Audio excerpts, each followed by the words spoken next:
Oh, I do want to take a minute and talk about Santana, John. You're a former main eventer yourself, by God. The wrestling god himself is with us here. I think Santana probably has the most upside in this TNA main event scene. To me, it feels like he should be the face of TNA. No disrespect to Frankie Kazarian. I'm like Eric, super fan of his, but it does feel like he did everything he could to make Santana feel like he's the next guy. Did you get that impression, John? Yeah, I did, and I know that that they've wanted Santana for some time because of that. I think Kazarian's awesome. By the way, you got to have this nemesis out there, and Kazarian is perfect in that. He's a terrific character. He's a terrific heel. He's a great worker. But I think Santana. Look, I think either one of them can carry that title. I think Kazarian did a great job of it. The stuff he did around with carrying the title, I thought was fantastic. I don't think there's a downside to either one. I think Santana is fantastic as the champion. And I think he's vulnerable. I think his life story, he's out there. I think, he's just an open book. And that's kind of what you want out of this. And I think people get behind him because of that. I think he's got great fire. I think he's a terrific athlete. And I think that Santana is going to do a great job as champion. But I think Kazarian has also got it. I don't know who the other top heels are. AJ's maybe, but that Kazarian, he's a really talented guy. I'm a big fan of Frankie Kazarian and Sonya Deville. When I was in WWE, I think I was doing commentary at the time. She'd always come talk to me about how do you be a heel? How do you be this? How do you that? She's a really smart person, and she's really good at what she does. She really wants to be a great character. I'm really excited to see her back.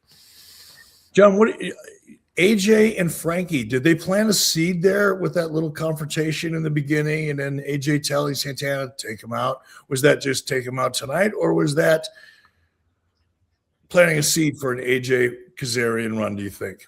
I hope we see that. I've said ever since I saw AJ Styles come in, and I was actually talking about a heel, the big guy, the big AJ, Francis, that was a heel. Mm-hmm. But AJ Styles to me he's this generation Shawn Michaels. I mean, that AJ, I've seen him I called so many of his matches. I've never seen him have a bad match. He's just that freaking good at everything he does.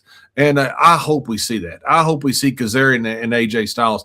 And I thought the same thing, Eric, when I saw that. I hope that's the seed you're planting, because that's what I want to see grow into something, because I think that's just going to be a hell of a program if they do that. And an example, John, of what you were saying earlier on when Conrad pointed out, the guys that have been around for a long time and have been out of WWE and did that, throw the show off balance. I agree with you 100%. You can look at, and this idea of, wrestlers aging out, it's comical because it's generational. Guys in the 60s were saying it about guys from the 50s, the other way around, right? Guys from the 70s, 60s. And when I, started in the 80s, it was the same thing, and it's still going on today. But I watch the crowd. The crowd tells me who's over. The crowd tells you who you should book. And whether it's the Hardys or AJ or Frankie, right? Or it doesn't matter how old you are. And generally, it's the guys who have been around long enough that have the equity with the audience and have gotten over long enough that you could almost bank on positive reactions from. They're going to get the audience where you want the audience to be because they have the experience and they've been around. So hats off, Frankie. AJ now, he's been around a minute, and they're the guys that can deliver the most excitement to that show. The guys that know, and girls that know how to manage the audience. And it's hard to learn this business. It's hard to get over. It's hard to learn how to get a crowd reaction that you want and take them on the roller coaster that you want. And guys that do that are rare. They're rare in any generation. It's like, I remember, so many people say, man, we need like 15 Shawn Michaels. We didn't have 15. We had one. We had one. You don't have great wrestlers like a 15, 20 in every generation. You have a few. And those guys that learn how to get over, a guy like AJ Styles, that doesn't change. I don't care if he's 70 or 80 years old. He's always going to be able to get over. He may not be able to work like he does now that he's not a young man anymore. He certainly works like a young man, though. But I've always thought that, these guys that come back, some of the young guys that always have that. I see the same thing when I broke into that, just like you're talking about. Oh, you need to get rid of the old guys. Well, if you were over, you wouldn't have the old guys. because you wouldn't need them. And that's the key point for these guys to know. I just thought it was interesting. I think a lot of people assumed, myself included, that WWE may have been more involved in TNA than we actually saw tonight. I mean, when you start the show with a WWE performer, it felt like, okay, maybe he's going to have some physicality. I'm with you. It does make sense now that Frankie's dropped the belt. Maybe he is going to do something with AJ. I think that would be fantastic. But I kind of didn't understand why we started the show with a WWE performer. It felt like that should have been later in the show. Maybe I'm off base. But he is a superstar. There's no doubt about that. But this did not feel like it had a heavy WWE influence to me at all, Eric. Would you agree with that? Not only would I agree with that statement, but I would disagree with your position on AJ being a WWE star in that open. He's currently in WWE, and yeah, he's a star. But I think that audience and everybody watching, he still is the face of TNA. Even though he's no longer there. He's one of the biggest stars that TNA created and put on the map. So, yeah, he may be a superstar in WWE, but to that audience, he belongs to them. So I didn't get the WWE vibe at all from that appearance. It was a footnote to me.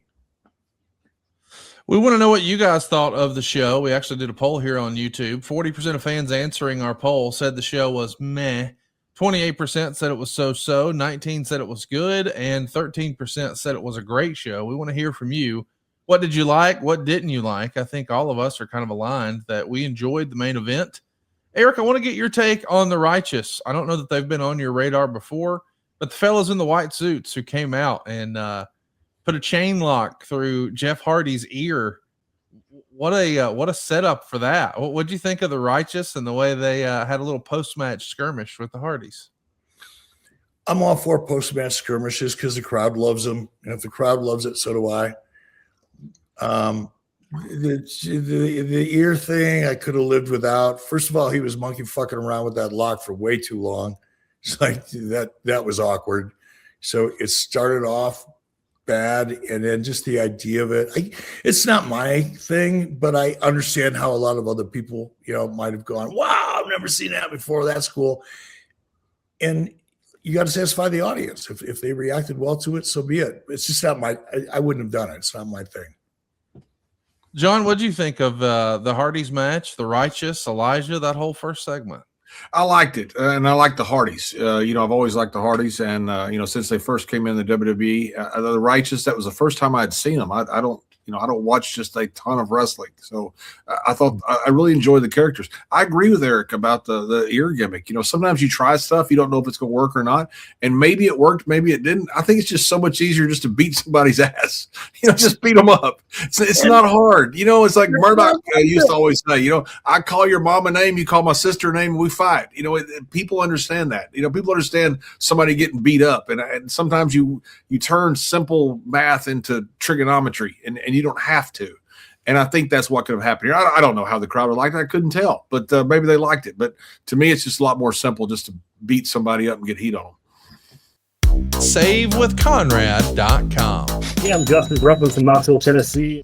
What got me to Save with Conrad was the 83 Weeks podcast. I really wasn't thinking about getting rid of any debt. I just wanted to cash out some equity in the house to do remodeling. But I did both, so that was pretty awesome. Worked out great. Redid the foyer, built pantry space, and there's little odds and ends when I first bought the house that I wanted to take care of, and we were able to take care of it. So, paid off 2 cars and some credit card debt, so probably all in all, get $30,000 in that, and then I got some $30,000 more equity out of the house, and still plenty of equity left over. So payment's good. I lowered my interest rate. I'm in a much better spot than I was. Super easy. Everybody was great. Very, very awesome people. Francis and Steve were great to work with. They're awesome. Made it to a very easy, seamless experience. I'd probably say all in all, probably $1,000 a month at least. I lowered my interest rate, especially the way the interest rates are right now, which is, that's amazing. I'm Justin Bruckman from Knoxville, Tennessee. I saved over $1,000 with SaveWithConrad.com, and I did a lot of renovations with that money as well. NMLS number 2129, equal housing lender. SaveWithConrad.com.